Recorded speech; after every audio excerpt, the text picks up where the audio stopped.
itum sai korana at awunga kala dignitary sping mga shong kra adam ni tumning rok ko kuisada abang ka gape na welcome sa se hibak atum kra adam ni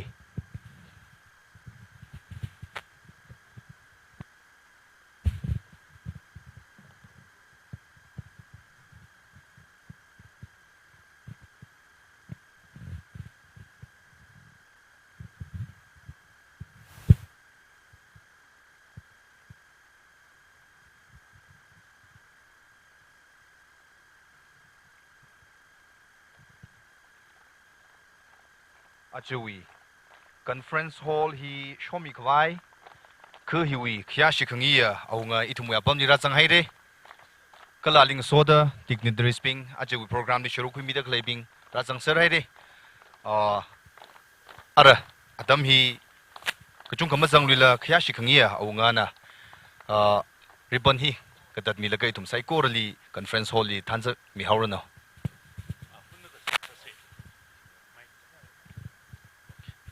Hundaga siyasa se. Gajing le kasakwa pribra. Chimbikso atam mitran brohonan le si lakina. Apam milatam hili tangkur mayar la long way. Kachip kwiralo dan nanangran ping haine. 2023 hili ram tenen quickly. Tangkur mayar la long way conference rungkwai ngran haire. Hor hi na sam thamida hi gada kasaina ima tangkur yur demeka legacy wat ngrok play klei tumli phap katawi tumli naling nai khmaya sukja ka khwing sakmilo hor hi lirak jang chiwli ringpha khalum ning khangnung sampang sakmilo ara bro noi mingli khamong hi somyauke Ari program singkagi dakli sai korhi jisui mingli siasa дэг pone. Amen. Ang sising lo. Ina.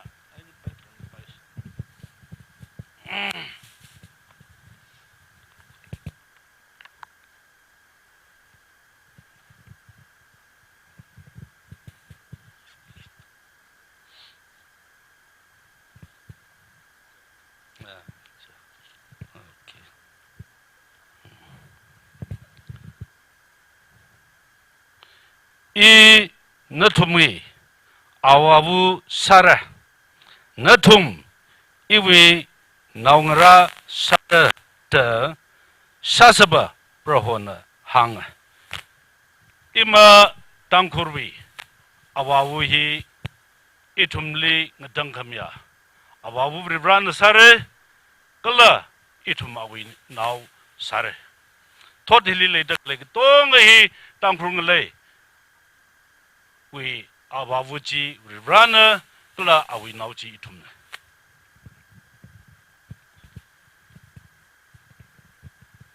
Jimmy Chohili Tangkur Merang La Long 2023 we conference hall hi awavu ribra anamir ribra manglagatar ribra we mingsing da kamong hi sokmina Alright, tum sai korona mga shong hili leida kleya hall entrance hi jin laga katong kana hili jang room se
itumna conference hall hi changmamanda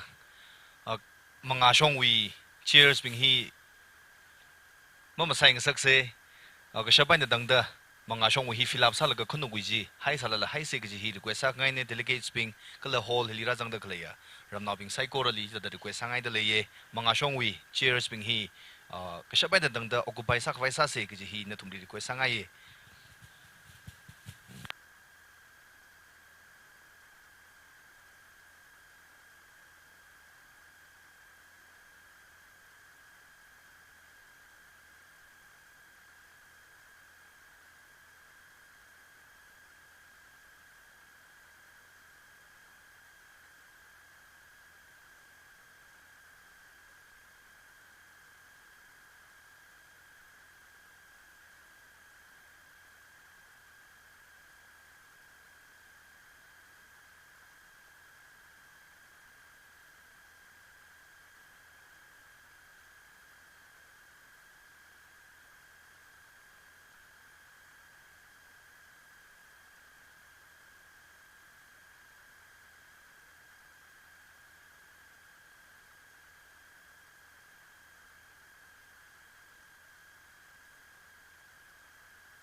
Good evening, everyone. What a beautiful evening indeed the Lord has given this precious evening. I hope that forget the crowd and we will forget the chillness and let us observe this conference with full enthusiasm and with a purpose and a memorable one. Katongali Twinem Youth Club kala tangkul mayor ngalalong wi shongay na ringapa shalam na tum psychorally jupun luishit leye. Itum na huan jingjing ngay na huan gasa conference rashung gachangay re ringpaye varejli ningshiye ana higta itumli aman gasak jika kami wibang. Karesada hitada delegates bingli hangay leye feel home na tum ramwe na kala na tum na kapam apam che na nothai laga apam khangte li yaw khran na dam fil masala kha wom sala kai na comfortable sala kai na rapam milo kala na tum na shailam la kai na conference pe da rapam milo gichila ramnaw kala youth club wi shongai na lang hot le kala teinem wi mawa ka shung mawa ka pai tran la na tum na ngzan sang mi laga itum khok ka sada meaningful sala kai na conference kupsang khawai sa se da ngot ngai tele arai tum na program hi mathang jata khawai sa ke itum na 2 year ashama shigichinli mix and match sare english kala tangkurin la sare yari na chilimer ing pamale mrita shit sange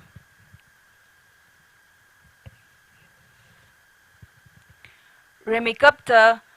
itumwi welcome addressi tangkul mayang lalong na rakwi mirunu laka chuwi thili presentation ledle presentation hi kathum sada ledle khareli TNML tangkul mayang lalong kakhani ali tenen youth club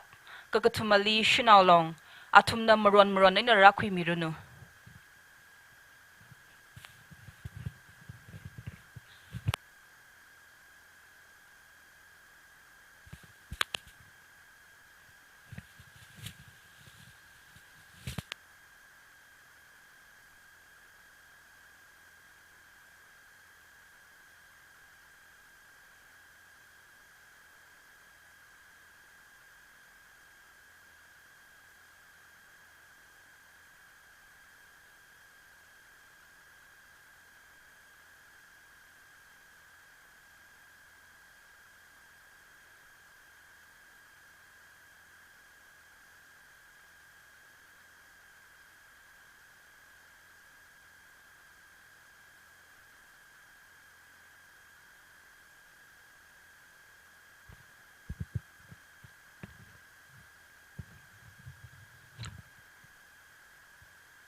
ya mai lo ya mai say ring phala kai de tang khul wi community hi Baptist Catholic SDA Church of Christ chimang maning la Baptist wa lungli la STNBA TNBC TBCA de khai la ga tang khul wi meyer ngala ping kho ka salak kaina sampang khawai platform makhlei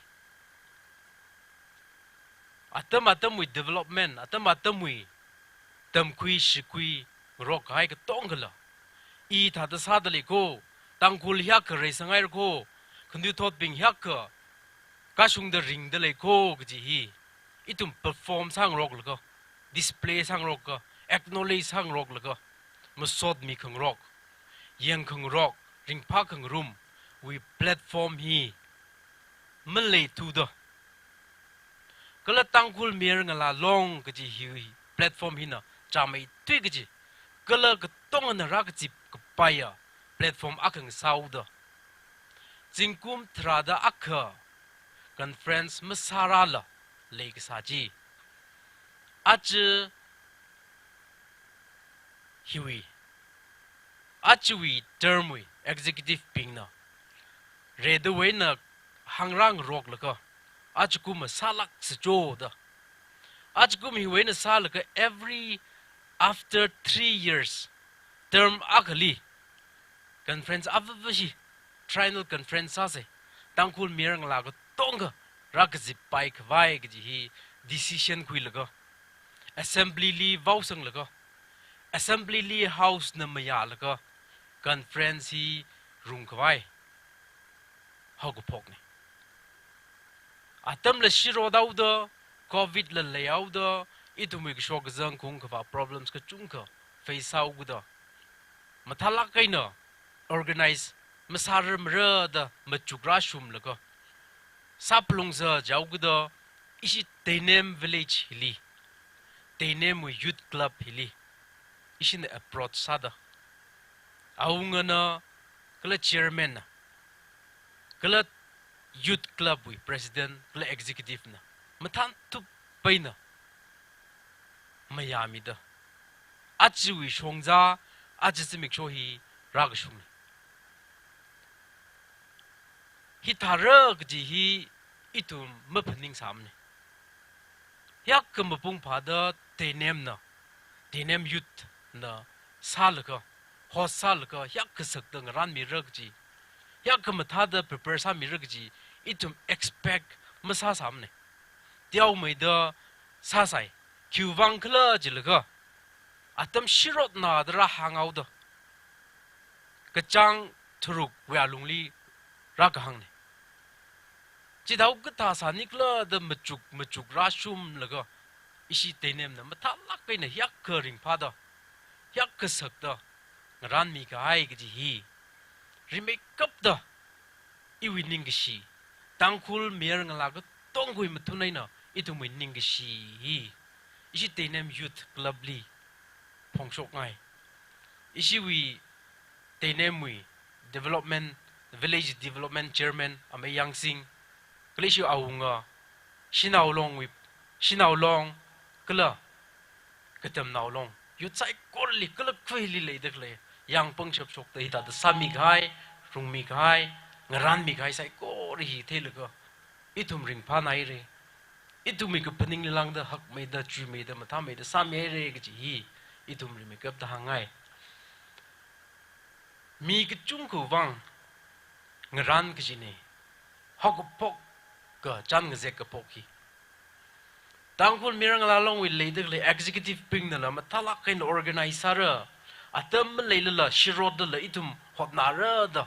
commitment ming rok la ka hot khana ni tangkul khu ka chongli ishi masha president secretary executive tada executive masha gari ngyer la ka khuli wa la ka youth president pingli sampang zat la ka ngo hot ka zat sak cái nó ngon này in the pening là cơ confidently lắc cái nó hàng khang ai cái khi bắt cái xin nào khi thà đâm mông hot răng đây là rất pening east west north south isi mà sao vậy là cơ và khang hot lắc situation shock tức là cái tông hồi này tụi mình tầm quy phải lấy từ lấy cái gì hi ắt hi li ra rằng là cái yêu ninh li lấy tụi mình ninh li pening là cơ tầm cái quy cái chung cái lấy tầm hi kia tầm cái là cái bài cái chung cái pening quy chắc cái chỗ tầm mobilize sai là cơ ít tụi mình li ra được là delegates hi ít tụi mình expect cái sao đó mà cái sung rít thôi problem si in tầm cái tiêu cái đó quy hậu cái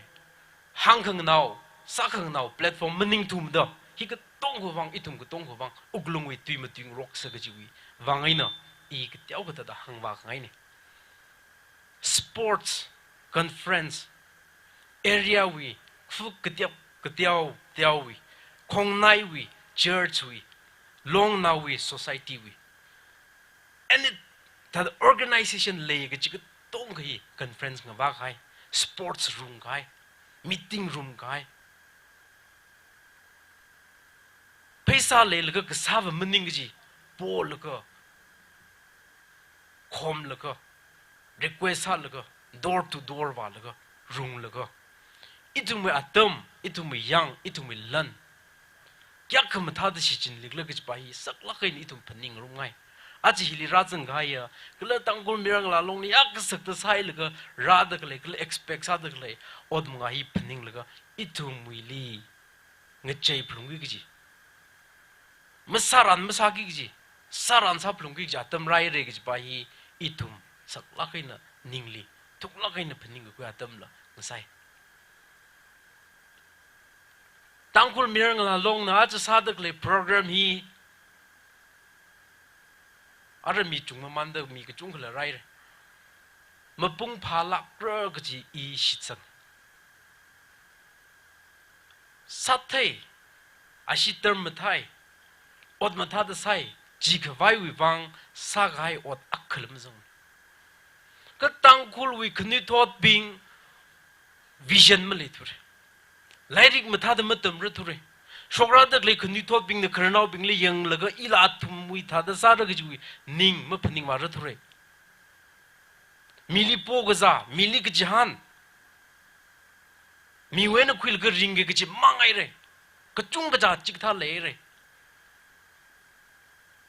role model sa laga hitagi go da hangsing ga khui mi ga chung ga ma le thure vision blur sai re itum kala ta ka jili wa uruk la ji ma thai thure kharna wai na than na aching ta sung da itum hing ning ja ta itum mang kukun li ga pam ta da pam thu re itum my future ma le thure jingum thara ma ka hang ma ti sha ka wang phaning wal ga itum li ki pa na mungau ruk le itu mirin chokra dak le khni tot phara lusit gi ji naw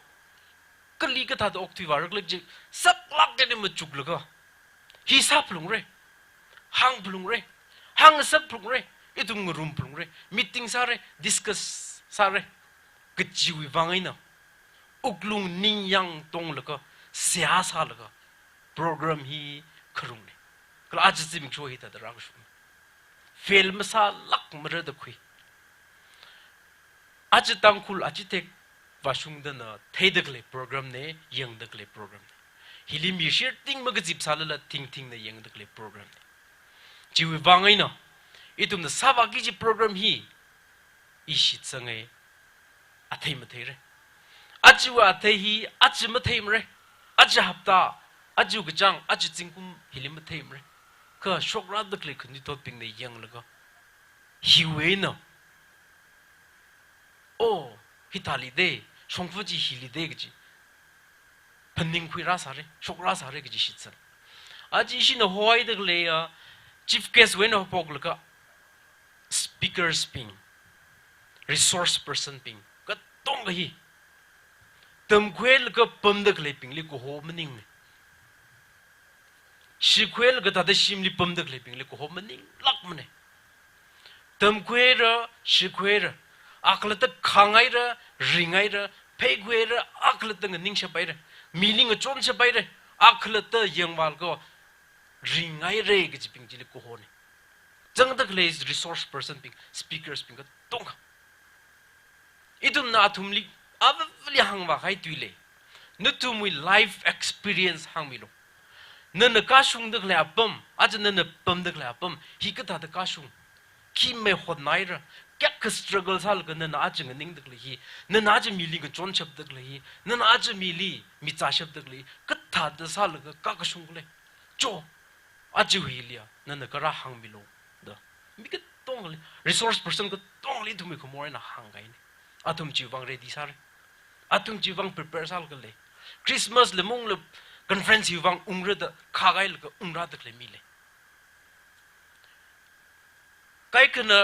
profession มาทลักกันนะริงดึกเลยมีปิงจีมุ่งระทุ่มระเจ้าก็ได้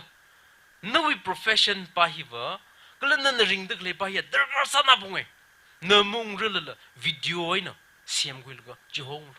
นวิขจันก็หังมีตั้งคุลวิคันนี้ทอดริงไปขวายริงขวาย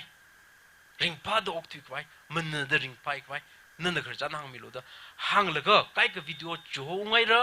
มาทั้งโปรแกรมนั้นจะกลับมันเลยก็ต้องต้องอย่างนั้นระ public discussion เลยระ interaction เลยระก็ชกจังหางรกเลยก็ทอร์เว้นนะอัดจึงยาเว้นนะพวกเธอ Sunday เงียบว่าชุงเธออีทุ่มลุมขลาวลุมลาวเสริงก็พาเลยริงพาเสเติมคุยเสเงินหนาคุยเสอีทุ่มมีคนนี้ทอดปิงวิก็เลยอีทุ่มyouthปิงวิมีรินยังว่าแล้วก็สักลักใครโปรแกรมอากังสัตว์รุงเสกจีหังแล้วก็เตนเนมนรุงมีดึกเลยตักเนอร์มันนิ่งมโกเตนเนมนสักลักใครเนงรันมีดึกเลยก็ชิมันมันนิ่งมโกชกรัสหารุโกฮิวอาเทมเทรุโกฮิวีทอดจันฮิวคริจันเลยรัสหารุโกจีอิชิจังลักใครเนหังไงเตนเนมวิลเลจอิชิเตนเนมคือลินิ่งชินัยเร่ริงพานัยเร่อีทุ่มริงพาลักใครเนรุงมาเซโปรแกรมฮิสิงมาเซนั่นทุ่มก็จวดก็จังก็จุงกันเลยเร่ทานเลยขังมีแล้วก็ตั้งคุลก็ต้องกูวังพนิงแล้วก็นั่นมวยวังมื่อการน่าสามเร่อีทุ่มเทยักก็จวดยักก็ลันติงเดหุ่นกว่าลุงลินนั่นทุ่มเพสังใช่แล้วก็ฮิตาเดซาดึกเลยมื่อการน่าลักมเร่นั่นมังอีทุ่มเทก็ตั้งคุลวังกันน่าเร่ก็เลยตั้งคุลจีอีทุ่มเนี่ยจิววังไอ้น่ะอีก็โปดหาดราสาลละหลังโซลักไอ้น่ะโจนิ่งชนัยร์โกเตเนมคุลียุดลีกิจไปหังแล้วก็อิชิราดึกเลยราจังไคดิลิเกตใส่กอร์ลีเวลคัมใส่คุเวนะปั๊มก็ตาเวนะราดเลยปั๊มแล้วก็โปรแกรมมีรุงคุยเสอัตมจัดราเสอารุยนะหังออกจูอาชมละเอโลซีนะหังละไปอารุยละหังเกอาคมึงก็ทอร์เวนะพวกแล้วก็ซันเดย์จิมิชกก็ทุ่มมังขังเลยละขังเอาเสจดเลยละจดเสสิกเกตเลยละขังเสแล้วก็อัตมจ่าลักไงนะฮาพกแล้วก็อัตมจ่าลักไงนะสิงมาเสกเจ resource person เป็นจีสักลักไงนะหิวบัง30 minutes มาดูกันไว้บังเดลีมุมไบไว้นะดึกเลยนี่เจนอัตุมุยพันนิงดึกเลยจิละชุงรโนอิทุมุละอัตมจ่าลักไงนะรัลกับโปรแกรมมีปุ่งพาเสกจีกางไงนะก็สุดก็ต้องกันเลย welcome ใส่ก็ต้องกันเลยริงพามีรโนเจนะฮีหังกัดตั้งเกอ presentation ฮีตั้งคุลมีรกันละลงไว้นะอิทุมนะมีไงอาริงยามีไงอากาศนี้มีไงเจนริมิกับที่น่ะฮิวิคุยอาหุงกะลีก็กามิลโจอาหุงนะ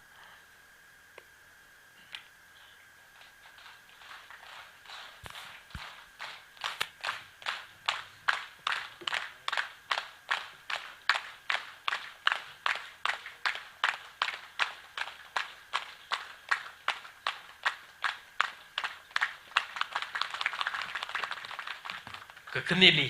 อาจวี resource person อาจวี speaker อเมไอเค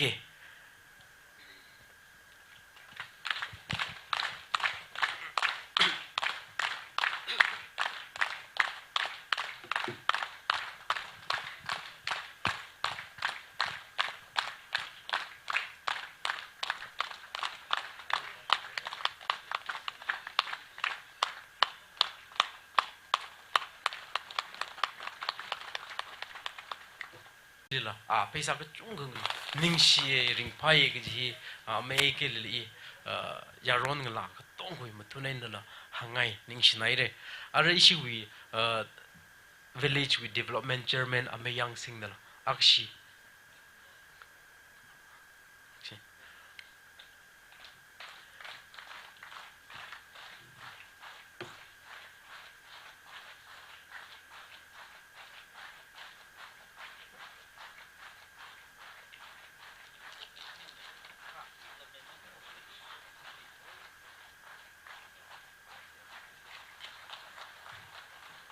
okay kuwi zat kana layout da in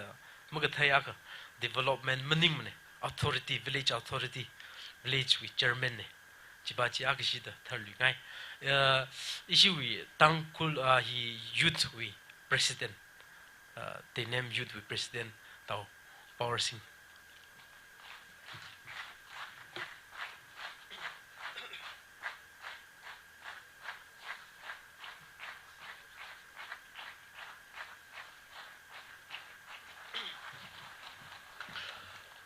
ishi wi shinau long wi president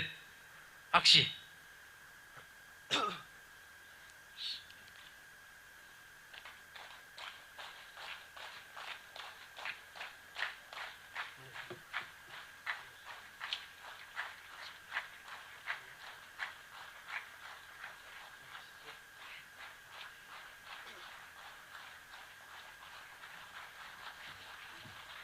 katam nau long wi president katam nau long wi marado maramla okay ari ral ga chadawi ja akha I da yari ma le acknowledge sangai idum long nau bing he paisa pa pa la ga ring ji ne wo da idum mi sa da le tong he mi we ne kong jon khui le ga sa ne wo jene idum na sakwa ga dam tran pa sang wa dam mak le dam tran choi dau ki pao li wao si ka tau si ali ka tan zeng lo cho jue ga tan zeng jing ge ji mi ak le da ha shok mi cho ning shi nai jo na ak shi ra lo cho na li shi dang khul mi rang la long ai na Manipur wi officials ka chui we na bok da jing da shung da awi number mak le mle sam ra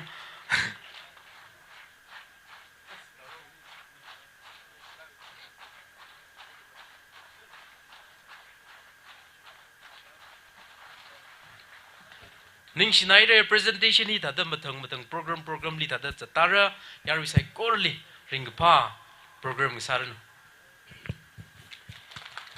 ning shilagai re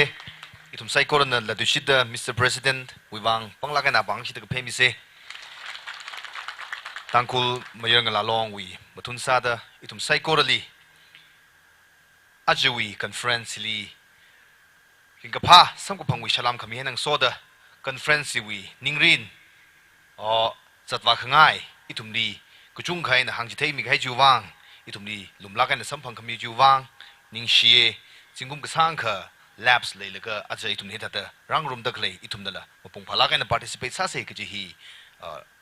request sangai sai korali la dushida Mr. President ning shla kai re Mathangli Twinem Youth Club wi in la presentation lately kya shi khangya issue as ngzin wi speaker Sir Dr. IK Muiwa IPS IGP Manipur Police Government of Manipur on a stage hili ka kamilo nishinare ali presentation kitiyo ka Tainam Youth Club na mingay dile.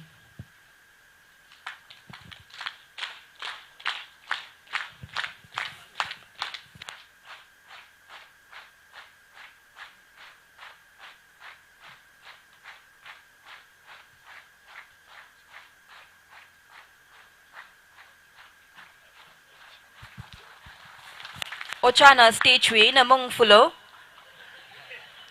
nali presentation panglan sangay luishit leye ari hiwi panglan hina shinaolong Tainam shinaolong wi na panglan sangay dile ochali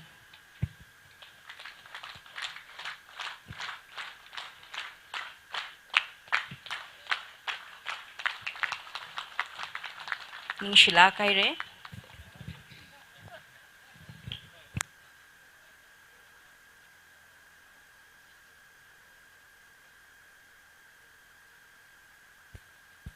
Matang itum nara zatak vaisa se issue ili le shilak haya Miss Johnson la chajo awe na itum na avuram gchui la hi nganang rum lishit se.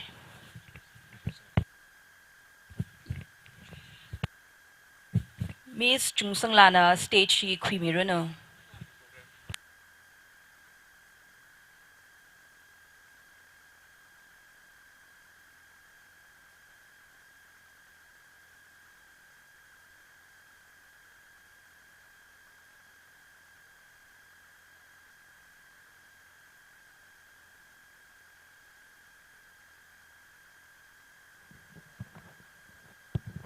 Hello, chick.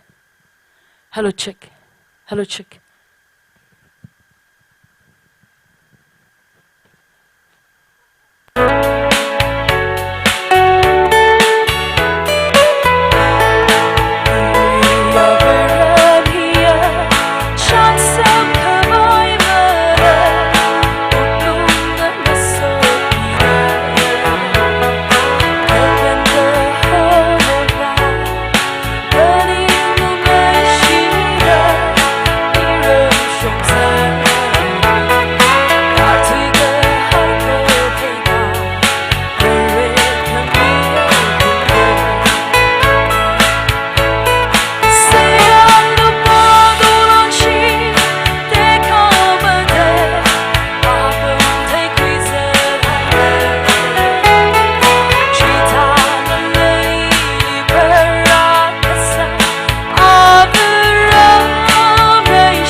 That was sensational performance. Thank you so much, Miss Chungsang La Chajo. Rirana na ligchung ka so mirunu na we akon kamatha hina meeting hili lumsang sak may dalaye kala mapungpa may sak dalaye ning shinaire. Itum na matang zatali kabay sa se. At this very moment, I am profoundly delighted to welcome our respectable Dr. I.K. Muiwa, IPS, IGP, Inspector General Police, Government Manipur. Sir, your presence is truly impeccable and making this conference very meaningful and memorable. We know that you are chock-a-block, however, you have made it here to make it more meaningful and more standard. We are truly humble. Now you may take your time, sir. Thank you.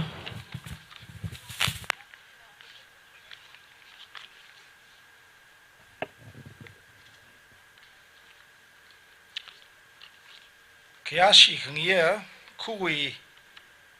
Aunga Kuira Namchipe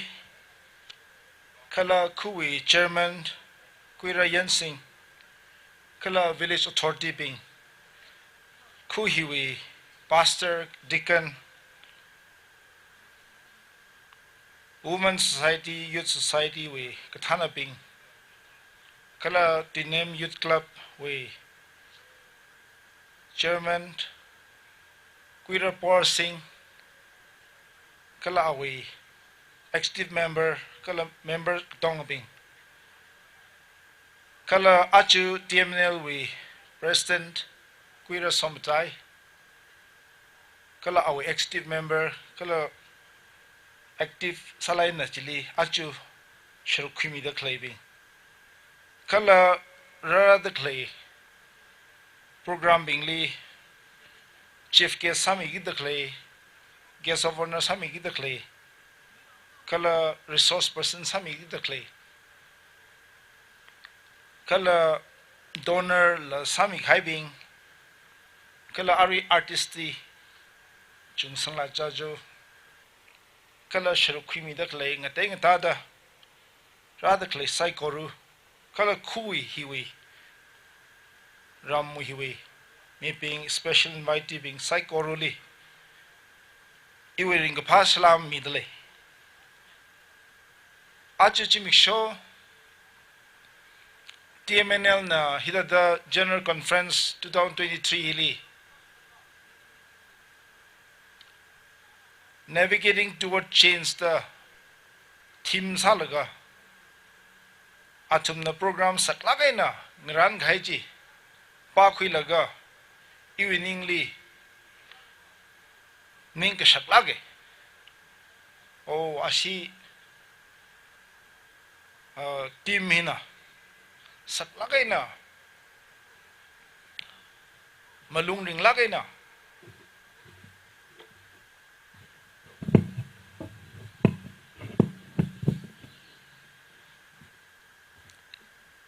Tangku yeroning labing wivang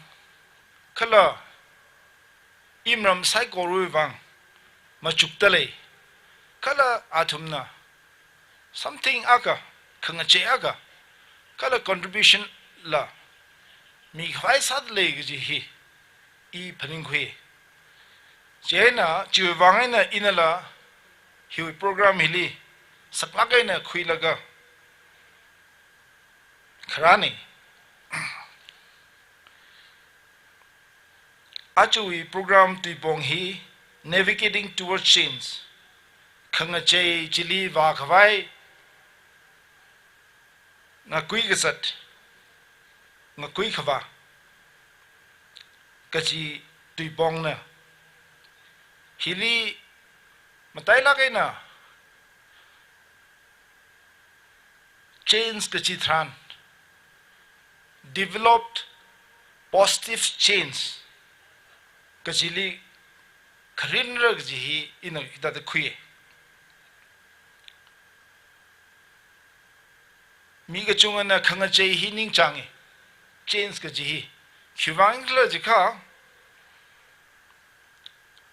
Kangache Yena Matakame Agali Nache Kuiji Sampang Itum na Pona Nachera Jika Matakme Pona Sampang Vine Itum bring Palina Nache Itum me Popla Gatar Matakme Dong Jika bring Palina Nache Gari Lajit Tai Itum Mirinli Agalla Chita the Sauda Abu Vanala now grabbing now she now being Jili. She now the doctor sang sangai engineer sang sangai scientist sang sangai oh sportsly Paula kai mi sang sangai government we what kahaga phung sangai the hang shokle kahida the sada now bajina chiwi kharin ji lung shung gawai larik ning sang lagai na katam darkar sai school kham thali tam khang sak darkar sai tuition khui khami darkar sai kala awa ba jin saklai ni yang sang dar ka sai thada hida da rara da kle atamli ishi naw gdiao hi hida da sang sangai je na da sak bai maning wana ji tum thei chigda thada itum society hila chingom thrama kui thili re sang la khaya society sage je kha itum mili hi tha khang che aga miwi ngaleiling re sang thada itum la re sangai hi thai da itum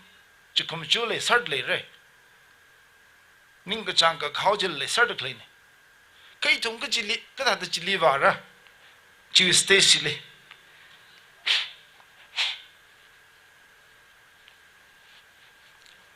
excuse ka chi chili itum chui apong ji ka da sa kha itum chili wa shung rak la ji wa apong li itum ka sugar ma chuk rum vai sa sa akhna ba itum wang in number 1 li ri make up the hang hai hi ba itum very showing a shan Christian culture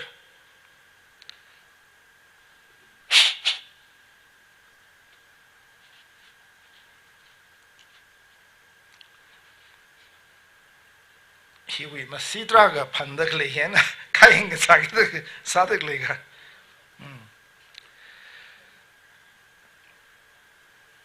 very showing a shan ga ji hi itumui aman sak mai kap ga ji itum na sak mai kap ta rai sange je kha itum very showing a shan hi sak mai kap ta itum hai lung re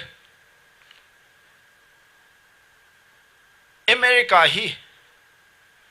matai la kai na hok phok li Europe we na Europe we mi ping Protestant ga sami Catholic sa sa da Europe hi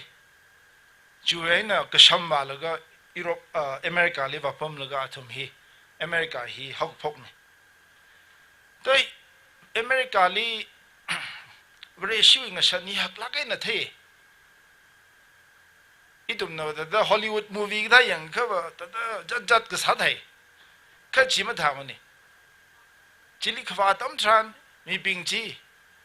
what pang la ken sai wa Hindi cinema li yang na tum na dance sa la ga da shongfuli dance sa la ga sa sar la ka na tum Mumbai ba ga Delhi ba ga chikta ji thanggalam them chingum chali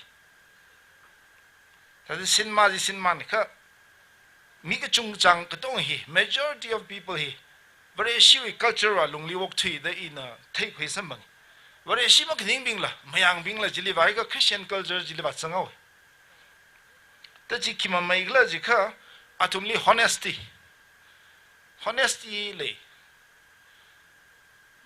what ag lol la sen aka dollar ag li sen aka nang da han mi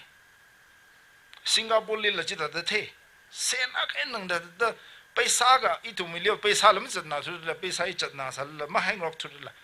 dukan bing la man mi ngai mi la pa ngai nang de man mi ngai mi la honesty le atumli what pang de sa hard work hi atumli le very shiw culture sa da ning sang lak thei thang me la kai na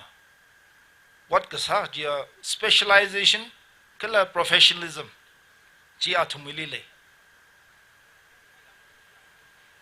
kala atumli masaka pran what he da anema na masaka pran chi atumli le chi Christian culture achala kha I chili da yaw thui khwale restaurant lik jangli ka kup adam chan ka sakcha hi ka tai wing ji chi pack samilo da packing samilo da ka hang adam chan I mata khain sa wi yo ka da da hiwa pa mi le shanglak sar le chen ka da hi packing samilo ji ka atham na packing sami highway chikita we packet ai nang da ready sa la hai sa dak le hi ka tha ji la ta pham ta lak la chingum thraw mang le ni chi da sai ka chi shu na mi thing phangali zat mi ga zatam chan ka tai ka to ji คุยเสลุยโลตายเด็กเลยต้องจิตลุกชาดกนี่งามุยคุยเลยก็จิตทัดตาชีวิต principle จีอาทุมเนี่ย apply กันสันอินเดียลีบฮิกได้ฮีตัวออนไลน์คุยใส่แต่ restaurant ได้ลีบาแล้วก็สักจ้าตายก็packing สามีลูกจิตได้ฮีบ่มันจะน่าสำนักอาร์บ่อินเดียลีละไม่ยังบิงไงนึงเด้ออักษรสักจ้าฮีใจก็บ่จัดสมใจก็บ่มันก็เท่านี้เด้อ Hindu culture นึงคุยนึงเด้ออาร์บ่ packing สังรกเสร็จเรื่องชีวิต culture จีนี่เช่นน่ะใช้คลามอีตุ่มที่เสร็จอาทุมไม่ใช้คลามจีอีตุ่มแบบผมนี่ตราอุ้งชงอะไรgift อาทุมน่ะ charity ที่สัตว์สาฮีแต่ฮีก็ได้ฮีอีมารำมวยลีลาขเลยนี่อีมารำมวยลีลาวัดปังไงน่ะสักษาลุยวัดปังไงน่ะสักษาฮีเลยครานี่ก็ละอักษรอีตุ่มน่ะตุยมันตุยเองก็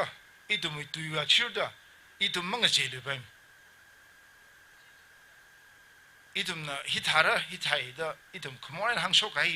อีตุ่มมักบิกเลยไปมังก็เจริญไปอีตุ่มไม่งั้นฉันลีละก็เลยอีตุ่มไม่งั้นฉันลีมารังสาดาอารุย Feast of Meritก็สักจ้าตรักเลยครับมีก็ต้องลีมีจ่าชกเลยก็ลาวลักไงนะมีก็ต้องลีมีมังมีก็จะเอาริงก็พาฮิลิทุมีมาทาลักใครงั้นฉันนักนี่ฮิก็ได้คำได้ท่างั้นฉันฮีบริสุทธิ์เนี่ยงั้นอะไรก็จะจิกท่าละงั้นสาดเลยเจน่ะฮิวีปองฮิลีอีทุมสักลักไงนะคุยกับไฟซาสิแต่หังไงก็คะแนนลีวอร์ตัมวยปองลีอาจูอิมรัมนะตะกะสมัยกับตะกเลยฮี educated workforce ตะลาริมาทาลักเลยนะตัมไง workforce ตะกะสัตเลยถ้าเดอีจำจำไงอะ BA MA ฮีมันนิ่งมันนี่ก็ถ้าเด electric repair สามีจะก็ electric จิลิมทาเล่นเทียมกี่จีน่ะโอ้ถ้าเดcomputer part อะก็ assemble สามีจะก็จิลินิ่งสังไงนะจีสากินโอ้ถ้าเด plastic วิวอะไรนะ plastic ไงนะคิก็เชื่อมก็ชกจิลิจังก็จีปาจิลินิ่งสังไงนะสัตย์กินถ้าเดวัดอักลี specialized ก็ซะก็ฉันก็จนก็เชื่อมวิ factory ลิจังก็จิลิจิวิลิปาร์ตอะก็จีนิ่งสังไงนะสัตย์กินจิกท่าวิจีอีทุมวิลีวัดลักเองเลยเฮ้ยจิววางเองอีทุมวิฮี unemployment ฮิลาหักไล่นักเลนี่ตละอีจิตตละเทกุยตเลยอาจารย์ดังมีอะไรอิเลหังจินเนี่ยเนปาลช่องฮีอาทุมลิขี้กำเล่มเนี่ยขัดฮัลละอาทุมสกูลบิงลีนาวชินาวบิงจี serious สลายนารุฮันฮิตัมนั่นเลยวะดะหังลาริกฮีเทียมลุงเรดะอาทุมจีนิ่งสังไลน่ะสัตเลวอาทุมฮีถ้าเดลาริกลีไปดงคุมเนี่ยแต่จิตตาหังอิลมันตะเข้ากันชาวคี South Korea วิ software engineer ก็สมบังจีเนี่ยอาจารย์ดังจีเจน่ะอีทุมขจันสัลลีไอ English ตุยจำสัตย์เนี่ยเจน่ะคิก็ถ้าเดกหังอาตัมสันอันคิไม่เท่ก็ information จีไม่เท่ก็เอาอีฟอนจีลี Google ซะแล้วก็ถ้าเด Google ซะแล้วก็ยังคุยเจน่ะถ้าเด information ก็ทารีถ้าเดอีทุมขจันสัลลีหังโชก็อันน่ะมันก็เทสาก็ Google ซะแล้วก็ยังช่วยเดอาศัยเจนี่อยู่ฮีไปนี่ซาดกเลยขี้ละอันซาดกเลยมันหนูไงล่ะมันหนูไงล่ะเลยน่าชินเอาถ้าซาดเลยเดคุยก็มาจุกเลยแล้วก็น่าได้อีถ้าเดพนิงคุยเลยจิมโชคเลยแล้วก็มีบ้านซาดกเลยฮีถ้าเดฮีไปฮีจิตถ้าเดเอาอี habit ซาดถ้าเดอันนั้นมันก็ได้อัตมันจิตเช็คซาเลยยังไงก็ว่าknowledge จุยลักเองเลยสักอี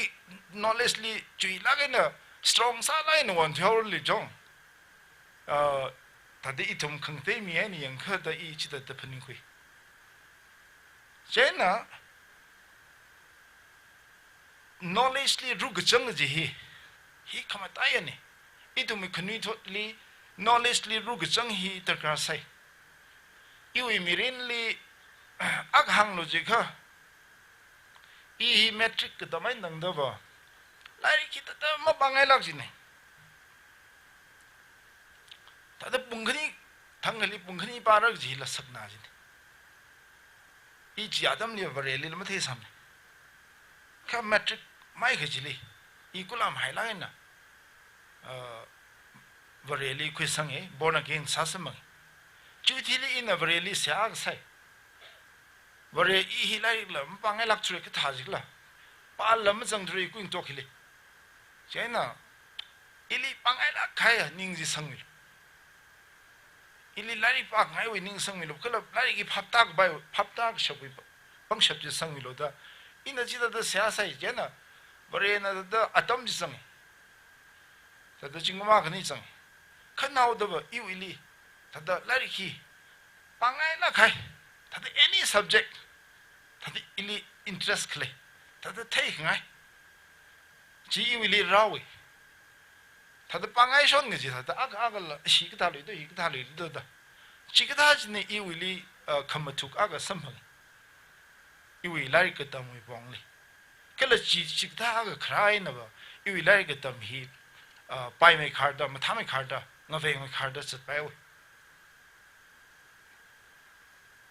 chena healing soda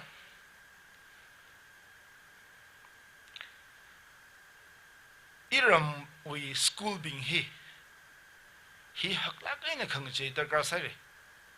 tang khu khu ji da itum we school he itum na ai government school na da itum na te ngai na ka haya ka le kha in hili ajwe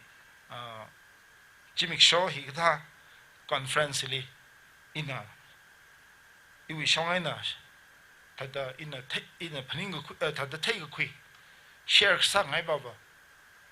kal appeal sang hai baba itum hi jersey mathala kai na sa sare khu ji da jang mayang naw bingnal ma ta kha khai ni hi ililum hangi asi crore ta da sare khu naw hi na kati naw hi na ka da crore da sa bai rakla hi ka chi ka da ayar wi bai sai na sa ni ta is da ili ka hang le chen itum rambing hi jersey mathala ina sai kala hi sakup khai wi thiliba itum mai second church ni da school hi building la bai ngayarda matha se kai na shem sa ngai khuna chorka we na sam ngai ga phala kai re ka chorka we na masam ga bang thran church we thiliba school hi itum second church ni da khui laga chi tha kha itum milari ka tam hi primary school we na hapo ko da kala foundation ji chille au da itum ngate ngai na ring shok ba ag le re mi yur khangte na khanghan ga ji hi li imram la sang ga pai le ra da I chi da shan khui a chon nang chang ji isi college wi na sona ga imphal ung ji ne chani itum phajang rum se da itum samang la phajang rum ana khung hi government we program aga government school being he matha ka bai government we program aga le dele star education da ukrul le bai thum shala bang re gila ka hi imphali mathala in sadle kala church ampulil sadle star education hi Boston USA we Boston we consulting group agli jisin laga China mat India we consulting firm agli jisin laga US we thaithang khame award ji khuyung laga manipuli sada klein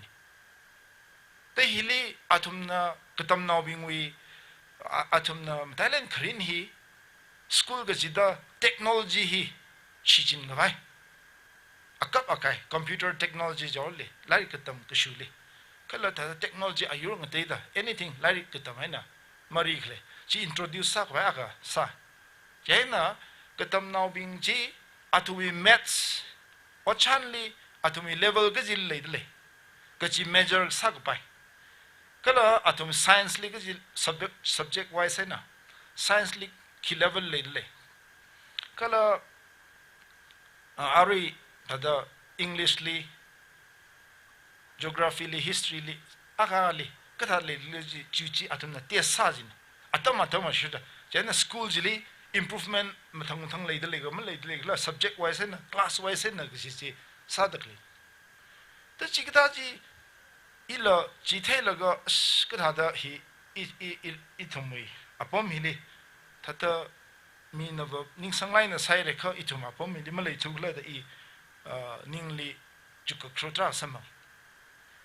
ฮีอัดมายังบ้านนี่นะฮังอีงสดบ้านนะมณีปูร์เวนะตั้มปากเวนะตั้มปากนาวมีฮังมาตีได้จิโก้อายาลีปังก็สามีปิงจินะอีทุ่มมิงเลยฮีอีทุ่มอ่ะผมฮีไล่ก็ทำให้ improve สร้างสักระดับสัลพันนิงแล้วก็อาตุมวัดปั๊มจีหัวไรแล้วก็มีหังมาติดพังหังมาติดจิโก้วิทีมจีน่ะอินฟาลิอุบัมแล้วอุ้งเชมแล้วก็อาตุมน่ะ volunteers อะไรก็ขลาตุมน่ะจิดีวัดอุ้งสัลแล้วก็สัตว์คลีนนี่ด่างชิตาก็อีทุ่มไปยูโรนิงลาบิงอีทุ่มละจิกท่าอิมรัมนาบิงละฮิลิวุงแล้วก็อุครูราลงฮิลิวุงแล้วก็school hi regenerate sa vai revive sa vai kal improve sa vai kada da sa vai sarak lug ji machuga ka bharada khui akanava itum mi health pasarin jawli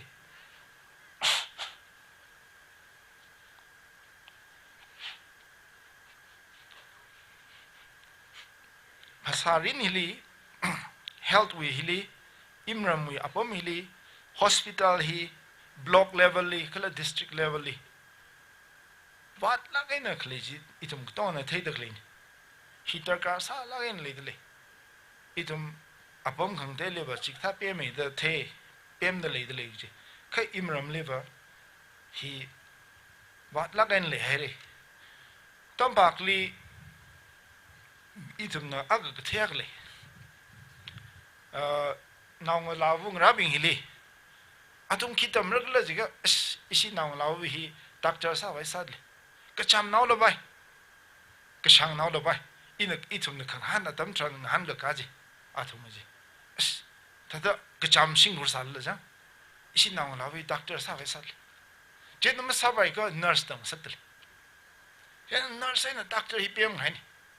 cái thùng mèo bấm liver nó sẽ doctor hi tang la cái này ít thùng cruise ship cái tham mang li thật là ship bay chậm chậm này là sao mình được cái chật chật hi là phala cái của họ cơ mà thà cái mấy bao gì chỉ xong phụ gì ít thùng là chỉ tất cả sai được khui chế na hi li akal là i hang ngay được lấy chỉ vào ít thùng mình bình hi cái phùng mình bình hi thật đó mà phá quy lắc là thì hay là gì là cái gì là cái người cho nên thật đó mà ra nào rằng cái gì đó chính cũng thùng ra là bay hang phẳng hang chụp mang là bay thật đó thì xóa được gì là hi mà mình phá lòng này cái thật đó cái thiếu là mà thêm này à thật đó cái gì là cái lệ phùng này chính cũng mang cái hi khi cái gì là chỉ làm thật đó thêm này cái thật đó cái sáng ấy cái gì đó chỉ là thật thiệt đấyแต่ที่นั่นไทยจริงก็จิตละเจ้าน่ะฮิวีมาตั้งฮิลีน่ะอาเกตทันนั้นทุ่มนี้ก็อาจจะเชื่อสาวดีเนี่ยannual health check-upตักเลยลูกบ้าทิ้งมาตีก็ได้ละคุยชิลีอาทุ่มน่ะ urine test ใส่ blood test ใส่ X-ray ใส่ ultrasound ใส่งั้นลุงคุยก็ชิลีจังเดเลย cancer มาเลยเดเลย cancerมาชกรัดเลยภาษาอารมณ์ก็ต้องฮิลีก็เลยน่ะ heart attack ไม่ชกไปรัดเลยก็จิตท่าก็ต้องยังก็ไปเลยฮิก็ได้ละอีตุ่มอีว่าสับตะคุยสักไงถ้าเดออีตุ่มฮิก็ได้กับพงในห้างก็สไปสักเจนเราเลยลูกทิ้งมาตีพงาฮิตาห้างละไป ka manline khak za tam tran I thum la paisa hi thing thra la bai hang phanga la bai lak la ta la gai thum hang rok sare kala hui na khai jil lang bai chen hi hell hi li la ia kan sa sang sangai ge jiba mi a ge hi chingum thum ra ka khai mi hi ali paisa tra ga ting la ga mi ji ra khai ni la chen ana society li contribute sao gi ja tam li a hi wak thi kan the ga ba society jiwang loss ga ga le da chida ta shan khui rogi infrastructure li aga in a hang haiba infrastructure hili itum shongfu kala itum li mobile network kala itum li electricity water supply kala building hiping hi itum li quality hi ngachan lagai na da le au itum li ka thagam tem hi ning chot lage tada ka thak le thum ya pom li thum the sat le chakshi mai khare ji ka phung song jena hili in aga hangai baba itum higdai ka shema dam thran itum sharu khui sa ka itum ning sang lakai na sang rok se ji hangai in a college li tam la khatam li novella ka pai Japanese we novella ka Tanijaki Junichiro jin ka biya chili American na na second world war tili Japan ni ra la ga lungthang aka akhon ji tang nang da sasing ji jena Japanese chui hotel jili hi sagla contract shop da le se da ka hangai na Japanese pa jin hi da teng hangai ji itum hi Japan hi shemkalu shitta kleini dang hangai ji jena American bazil phaning ni yo a hi lungthang ai na wat aga sim de le mjila Japan hi shemkalu da kleini da ngan ka da kleji jiwi khnui thot ba jiwi ningji akya ga yu ramli yu le phaning la wat sat le la ta ga hi akla ge da hang a chu itum thai Japan ni kya ga tek der lo ji itum akla le itum kiro Italy li Milano Duomo da Marber mangena ka shem church hak mai kap ji Italy li Vatican ma jang la church hak mai kap ji chiwi jilila mi aga chiliwat ka sami aga li ngani je na ki shem ne le gla da window ka shem ya le jena na window shem da le da mangla I rai khamata ya rawi shim ka shem li jang da khle ni da hangi da chi da awin english da phani ga da atum na ka shem jila quality ji chui mai khar jila matha mai khar jila atum ni ning uklung jili chi da phani ga da jena itum khni chot ping lila itum hi ramli le shilaga itum wat sa ser vai sa se da hangai infrastructure pong hil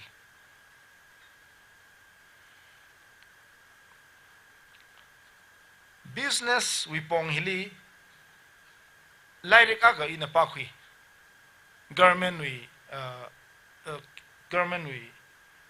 lairek aga chili 500 skills trades and craft da jangdale itum na tam ga pai ayurji 500 lang da jangdale chen itum na ba imram now bing na ba hikitha bongli achu kyak le jangdale khla da ka phani nga tam tran ji chaga itum ji chili exposure ji ba da wi mari pata ka mang da shemi le gila itum delhi libam la ga dam li shima tungli tada mari pata mang shembam ji ne aje fan ga thali pan ngai jang ka ana ji supply sa ga ai paisa ta gong jang da le chi da specialization ga sa ji I thum mi lik kham thu ka ga ka sai da I ji hangai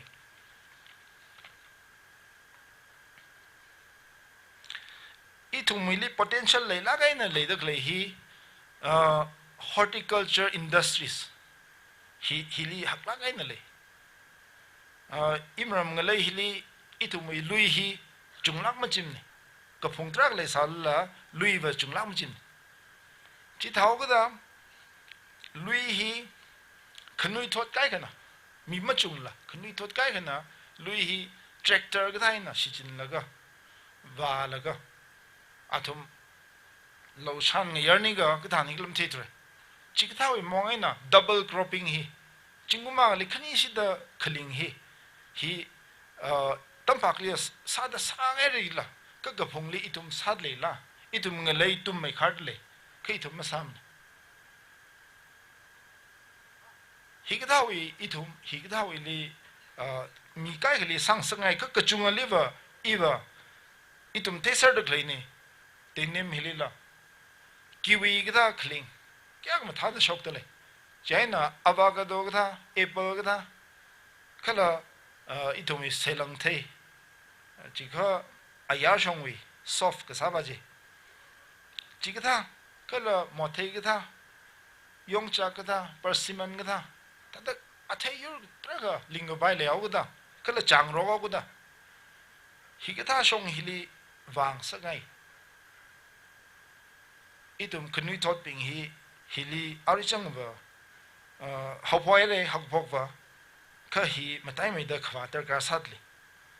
chien nga so laga floriculture awan ling laga awan yam koi shem laga awan jina supply ka sa itum mai manipuli sikkim wen ungdele bangalore wen ungdele awan khlingi chỉ với nào anh yam quý với này ít thùng li mung yor để impali ít thùng mấy nào chỉ hỗ bài mà ít thùng mấy ba năm tham mấy lứa ít thùng mấy har mà dùng thứ ta sang mấy đó chật rồi cho nên cái đó sao cái bài gì thao cái shop thinh nào rồi ha linh là cái thao sung cái shop ari sao cái bài vì what sung cái shop thì cái đó cái đó thì ít thùng explore học học từ thở đỡ hili khni thot ping chang bai ser de khui kale hili nak hang hai ba khni thot ping hi aruhan ayali pam salaga tam salaga watsa salaga corona tamli hanung laga khika chaka wat mle la pom da khlebing hili in a suggestion aga sak ngai ba mi mati phanga sakoi sal laga mi mati phanga da yu thai khile mati phanga hi ta phala bai da khoi mi thra la sa bai ka mi mati phanga sa khoi sal la na thum hi group shem khoi la ga na thum business ka te na aga how box vai sa se da hangai na ma sa ka thai ji mi ak ban sa thai ra ak ban ma sa ka thai ji ak ban sa thai sa ra ka la ak ban wat ka sa dram ak ban ma yon sa ra ak ban hi shong impal yong da khai tam ak ban ji li yang sing sa ra chi da sa da hi ka tha wi group aina business ke jo miak mang hi sashilagi jaina khnui thot ping hi group shangwi salaga business hi sang sangai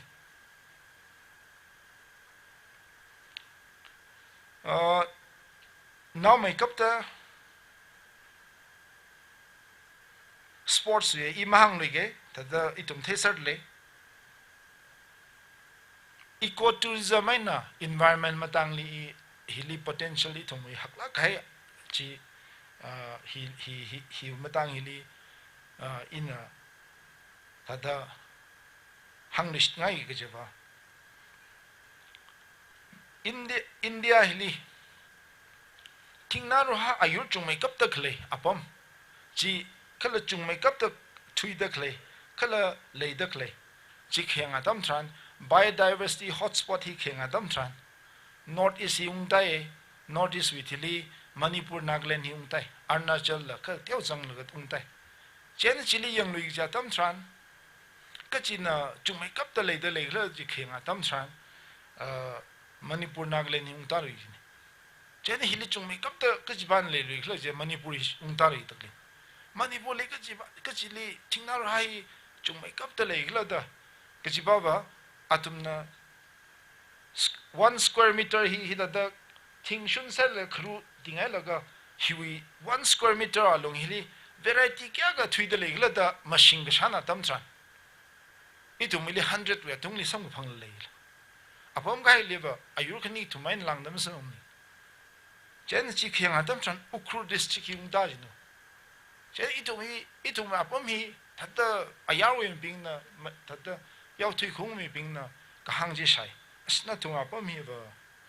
thata ma tha ka de da jang chen itu mili ecotourism hi hak lang ena singka ka bai le dile je na hiwi along hili ina aga tadi itumui atom na ba itumui ena kika itumui li kika what layout da kungi jinim ka itumui ta scenery kam thai atom na ta holiday sa da itum scenery kam tha kong ra thingna ru ha ka tong hi ta wong kheng sa da atom na ning chang la kai na ta da ngahan khung tra ka le la ron je na masi ka thar taru ka thar hi ka tha psychology je na hiwi along hili ina da na thumli ta da aga la ta da machuk na sak ngai ba for example ti nem jare hili khule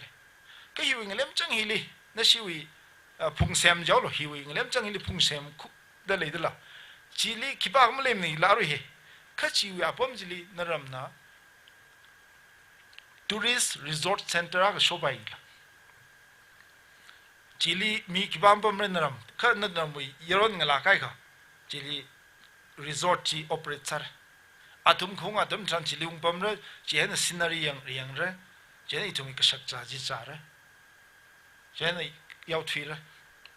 chen ramli ta da mung pam sal la chi ta da la pam sak bai wi apam kam tha itum na khulen ne khunno hong wa la pam rok sa de le resort ka ta shok bai traga le ra chi da khui Switzerland ga da hi ki khala atum muli ki khala ma le la ta da scenery mang ra kheng wi wang na ta da ra yang la paisa ra spend sa la aram ji shanghai le China now mai kap ta hang hai ba itum sharu abu hi le sere itum na changsing khui tar ka sai ai mi khang te ba jin sara hi thara gi bam ning la itum abu hi rol na te da na reu gi ji le sere chene ima khni chot ping hi itum ma thuk le shit da itum ka tong rok la ga imram hi shem ka hai sa se gi hi hang la sang sang ng shila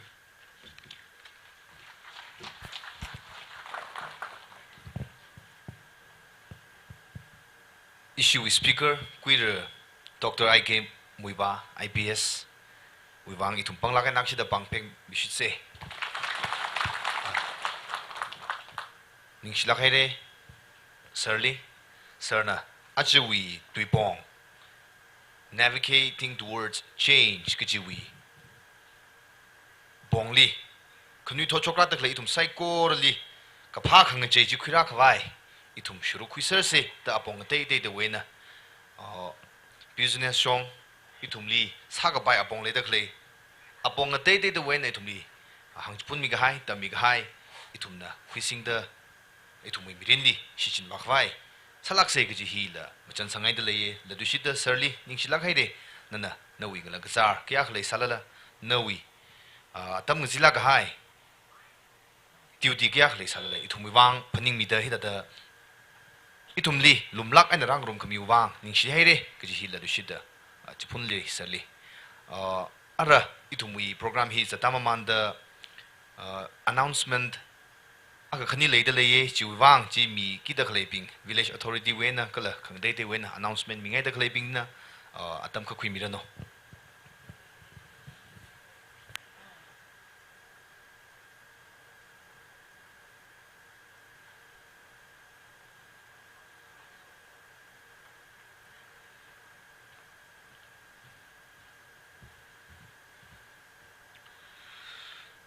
Tâm cái gì là cái này cơ, khứ số người này đã để announcement cơ sa miao cái chung cái là sa khoai mà lấy này cơ, tăng cường miang lao long vi, General Conference 2023, ran ye sa được thùng President là hàng ngày đấy,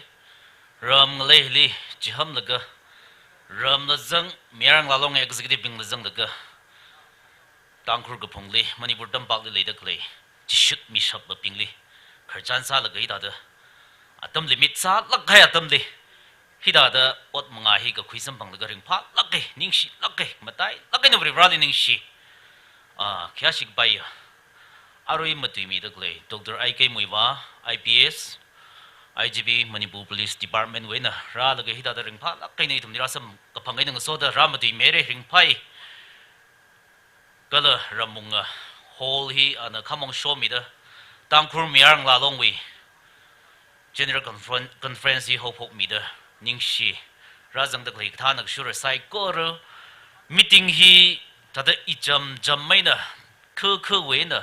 ka pangkhui la ga khram ning la leader bing unit we ga thana bing khra sa with the ramui jurisdiction atishu the strict sa la ga ni chitare da mawa umre khai thum ka sung khai re sang khai thot akhang sa da mi yura ka sa da kala khani thot yaran la ak sa da ithum ring pha la ga na meeting hi achung yai no pol ga 13 wasung da we program hi mabung pha la ga na mion gi se ha sa ga na ithum on manga sai ko ring atang phi khai sa se gi ji hi hangai kala meeting hli ayarwin razang da clay na thumui wang da tainem na la apong ka chung khai nang ran ye sa la ga na thumui wang care khui mi khwai orang ma thu mi khwai nga jon mi khwai apong ka chung khai nang ran mi hai le na thumui phasa le ga khnang ring si sambang sai ji la tainem hi we guide local guide le di le chiping le kha report sa mi lo ithum village authority la report sa mi lo doctor we team la hai mi de le police department la ithum we ka shok jang le law and order bong problem ra sok pai apong ding jon mi khwai chi hamai de le ithum organization forces being la thada laser da clay ne kalam matai la kaina area heli operate sa da clay action committee da nisha bandal le hi area heli strict sala ni yang le hi even assam rifle we petrol party le nang kham na ga ithum hi ka tha kho da thum ni le inform sa da ga strict sala ka ni yang bam le isi area heli da na thum li thum ring pha la kaina ching rian na tap pop in meeting hi mion khui khwai da ngaran hai da clay ne chena tension de khik gam le lo ring pha lak kai na na thumui ka bi ka bam khawat lai sai le thum de hang lo nga jon mi re kala program hi ma pung pha lak kai na moyon khui se ga ji hangai athang president da mention za khai I thum tang khui lung le khawat le awe khangui le awe chi ping jing a chei khui se ke chi wi shongza li zat de khle ne akham ma khnau thang program ni jang de resource person bing na pong da te de tam mi gi de le hang ji te gi de le sai ko ri hi thum nga na khui se in a village authority we German akla sada in hida da hangai here ka chi shat le kan da bi on announcement ne da ka ngrum sangai I thumai khring khrakli tang khru we khring khrakli da hangau ke khangzan ka wadi ka chung khlai hawe richum now bing we ka chot ka chang hi I thum na mi ina thei authority ak sada lowest form of government hi I thum ne long now bing na thei lei da kleng a lei state we government in the itumai khang shiki mama thamane itumai khawa ji khigle ji itum ji pha sok phung re government chong in the khawa ji khigle ji pha sok phung re manipur state ka wa yur chat ga chung ka manat ga bam nga saw da nga hei la ga chong jang ga khui la ga zat nga saw da itumi thang ka mai la dargar sai khang shik la dargar sai itumai da itum tap pam la ga tampak lima wakar, Delhi lima wakar, hi kata apong ini tumi, apong macam kali saya shuau, jam raya dah kali mirin li okti dah kali ni tumi. Katai batai lak kare, practical li tum, okti raya sang song zali, mangaphan rala li dah kali, apong heli, itum macuk laga aja mirang lalong president, aja kum iram li concern li, lagan rala laga raga jam li tum, matha lagan na detail, sat lagan kerjaan say, somtai ring pat lak ke, hi kata ning cuk zang laga. Sadak le sai ko ra thai kham ding sar no ram le ring pha la kai na zimik show ko thum thang hi te ne mui jurisdiction hali cooperate sa la kai thum ring pha la kai na mion ki se gi ji hang la ga he na khang chang saw ga ning shla kai re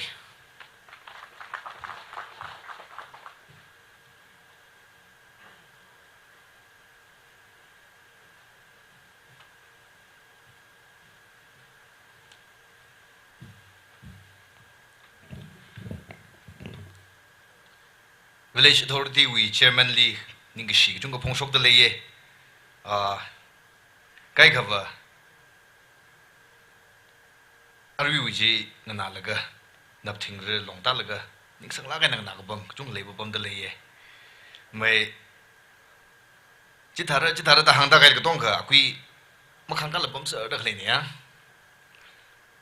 ka bi ga bam li khawat le ga hang lo jang tong hon na yang ga da khle ga da ga lam the tu re extend sami la bai kjiwi excuse me ni ga da kapning jang thal bai mai อาจจะวิโปรแกรมฮีมุงพลักกันนะสิงคาดเลยเดชันคุยอีทุกมีคอนเฟรนซ์นะสปอร์ตวิคังเตกจุงเขาเลยบ่บ่ไหมมาสดนอลีหังไงคอนเฟรนซ์จังสิมันจังไงมันเว้ยมันเรียมรถละกันอีทุกมีนิ่งจุดอีทุกมีกับพนิ่งขังเจกจุงเขา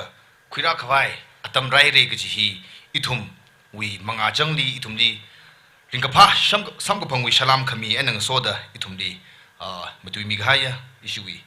ตังคูลมาเยอะงลาลองวีขี้อาชิคิงยามิสเตอร์ประธานอะไรอีทุกลีหางไงเด้จิลิงโซดาเอาวิชิลีมาตุยมีกายะขี้อาชิคิงยา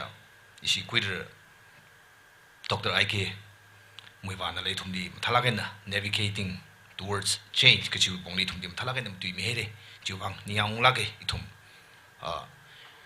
ยารุไซโครวีมาทุนซาดาเสร์ลิลละตุชิดนิ่งชีก็จิพงชงไงเดเลย announcement มีกายบิงอารีจัดวากิดกเลยมังอาลีทุกมีโปรแกรมที่มาบุงพาขวายขมิลาเกจิชันคุยนั่นทุกวีงานกายคือวีก็โชคจังอีทุกก็จุงคำว่าเทวาระใส่เจริญนั่นทุกนั่นทั้งอัปเดตสามีดกเลย announcement บิงจิลีอีทุก delegates บิงไซโครละก็ต้มลักเรก็จิฮีอีวิชันก็คุยเนี่ยก็เลยอีตัดassurance มีไง delegates บิงฮีเกียนตาลักให้มิเซอร์ก็จิฮีอีจิตตัดชันคุยannouncement ฮีก็เตะมาเลยลืมเนี่ยอินะมึงอาจจะวิโปรแกรมฮีมึงจังสังเจ้ารังเบกอะขมาวิอีทุมวิโปรแกรมฮีจะเทมิเกปุ่งจิชัดมาขายลียารุไซโคระเดลิเกตไซโคระวิบังอีทุมก็ชักจะฮีสาวเร่เจน่ะปุ่งจิชัดมาขายอะขมาวิบังมังเนี่ยโปรแกรมปุ่งจิชัดมาขายไปฮียะอะขมาปุ่งจิชัดมาขายลีพักจะฮีเลระlunch later yes พักจะฮีเลระก็ละfirst session ฮีอีทุมวีโปรแกรมฮีที่ตัดงานให้เดเลยปุ่งจิโกมาขายลีอีทุมวีโปรแกรมฮีฮอบกระ arrival of the chief guest ฮีเลระก็ละจิลีarrival of the chief guest จิลิงโซดาขี้อาชิขังยี่กุยร์ AS รูงนะตัวเลือกของมิระก็ละจิโกกุมชิดาอีทุมวี chief guest นะพิลันขังกามิเรพิลันขังกามิก็ให้วิจิลีอีทุมวี unveiling of the monument ฮี chief guest นะเอาวิจอนลันจานะลันมิเรจิวิจิลี introduction ก็ละ presentation ฮีลงนาเวนะคุยมิเรอดัม present จิวิจิลี presidential speech ฮีคุยร์สมดายมาชินาว president ตังคุลมายังลาลงนะอดัมคุยมิเรจิวิจิลีmiss จงสังลาเจโจนะอาวีลาจิกัดมิเรลาวิไตเดิลนะขมาท่าจิวิจิลี guest of honor วิไอในทุนนะ speech ขังนะสัมพังเร speech จิกุกุมชิดะติ้งเตลากหุย one stringed traditional fiddle ฮีคุยร์ AS นิ่งมาโซนะอีทุมวิมังอาลีอันนั้นคงจิเทเรจิกุกุมชิดะขี้อาชิขงี้อีทุมวิchief guest นะอาวี speech จิมิเร speech ขมิเจนังโซดาจิกุกุมชิดะกุรุรูบินมาช่างวุนะสิบก็คงฮีอีทุมรีเพรสเซนต์สามิเรอันนั้นคงมิเรก็เลยจิกุกุมชิดะอีทุม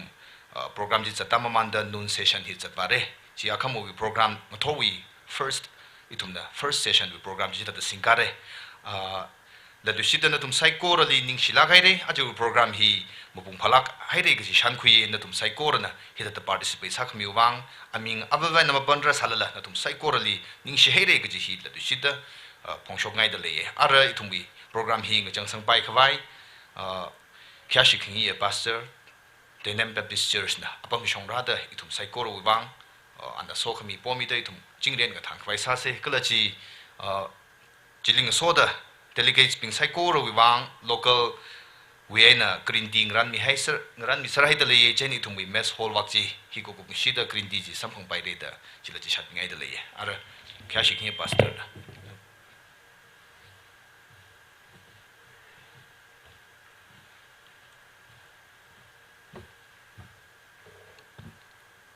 Sehasa se Reik mataya itum ligsa kwa prohobribra Aju tangkur mayernga nglongwi. General Conference. Bayon kwai. Prohob rebra ngaran psychology. Nana ungsung sakta. Aringaya itum nawi mingli kasip ngerumda wholly. Welcome service singkahiri. Ranali ning shida masochigatale. Itumli aringaya we welcome service li. Apong tra kay na prohob rebra itum kasipta. La kala tui aman kasasak la. Prohob rebra itumli matui mida kala ngana kui ngisakta. Hita da apam ngatay day da way na mayarang laping kala mi psycho rarak chiplaga itumring palak kay na hida program singgang saktaklahi ranali masaj katale da way bing tek matay meruno kala prohob rebra tangkurwi mayarang la psycho rali prebrana na somida itumla ray kasang wilungli khangachay wilungli prohob rebra ot sasap kwai kala phai karsap kwai prebrana nang chon milo aring yawi gajip hi proha aman kasak kasada itum na sakui ghai thegui ghai chu attitude da prohob rebra itum ot sabasap kwai prebrana na somilo kala prohob rebra aring ya he no hopokta general conference makuprang la kha ina dang da sawagi ji psychology prohona na somi da itum psychology ring phai na proho conference mion kuisapai rana na somilo ara prohob rebra itum na sagi jiwi programming ya helikup sangaire itum psychology apam hiena prona na somida kajat ka gar ka chibali kipa khalima khanang sakla prona na than kimi jeloli ringphala ke da bro na somida jehomi khwai jisu kristo ngili sha sane amen